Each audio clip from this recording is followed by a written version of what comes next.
hackers as they steal data or direct attacks on Russian networks. And with Clinton's defeat, the hacking threat is more severe. They are very much emboldened to go further. What is most concerning to me is they've already colonized wide swaths of U.S. infrastructure, and they're attacking us from within. A proportional response is advocated by current and former intelligence officials, with the caveat that an undue delay will be perceived by the Russians and the hackers as a sign of American weakness. Brett? Catherine, thank you.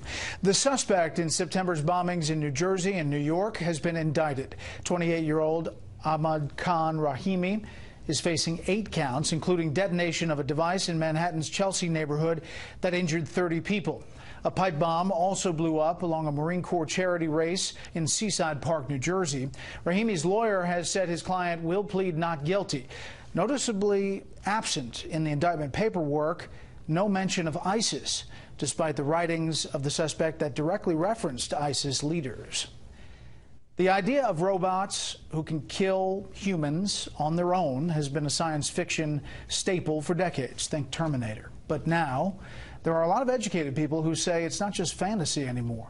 Tonight, Pentagon producer Lucas Tomlinson looks into how the Department of Defense is involved. Robots acting on their own, hunting down humans and killing them. What's only been seen in Hollywood could soon be coming to a battlefield near you. The Pentagon investing billions of dollars to develop autonomous weapons, machines that could one day kill on their own. And now, the big question, how much independence to give them. We're convinced that fully autonomous weapons, perhaps better known as killer robots, would pose grave dangers to civilians, and for that matter, to soldiers. We think that they cross a fundamental ethical line by turning life and death decision-making over to machines. Over 30 countries already possess defensive weapons which use autonomy to shoot down incoming missiles or aircraft. But the Pentagon insists humans will decide when to strike. When it comes to the use of force on behalf of the American people, there always needs to be a human being involved in making those decisions. But critics don't want to take any chances. We think that they should be preemptively banned. They don't exist yet, but they're coming down the pike very rapidly.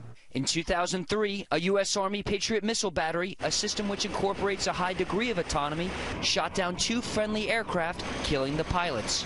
I don't think we should ever expect war to be perfect and pristine. There's going to be incomplete information. There's going to be accidents. There may be ways in which automation can make warfare more precise, and we've already seen that with smart weapons. Sherry says autonomy could reduce civilian casualties on the battlefield if used the right way. Experts say the Pentagon is only interested in using the technology for logistics operations or other tasks such as refueling aircraft. Others see the value in unmanned submersibles like this ghost swimmer, a potential underwater drone. Today, automation is being used for driverless cars and on Wall Street, but it's not perfect. When you look at, say, stock trading today, it's highly automated, and there have been situations where these algorithms that companies have, they interact in unexpected ways, and you get something like a flash crash. And I don't think you'd want to see the military equivalent of that, a flash war. Top Pentagon officials say the U.S. must stay ahead in the robot arms race. Nations like Russia and China are trying to develop the technology to close the gap. The United States won the Cold War in part due to its innovation prowess, something it hopes to maintain. Brett? Lucas Tomlinson live at the Pentagon. Lucas, thank you. Melvin Laird, the former Wisconsin congressman who served as President Nixon's Secretary of Defense during America's withdrawal from Vietnam, has died. At the Pentagon, Laird coined the term Vietnamization to describe the effort to get South Vietnam to assume responsibility for its own defense against the communist regime in the North. Melvin Laird was 94 years old.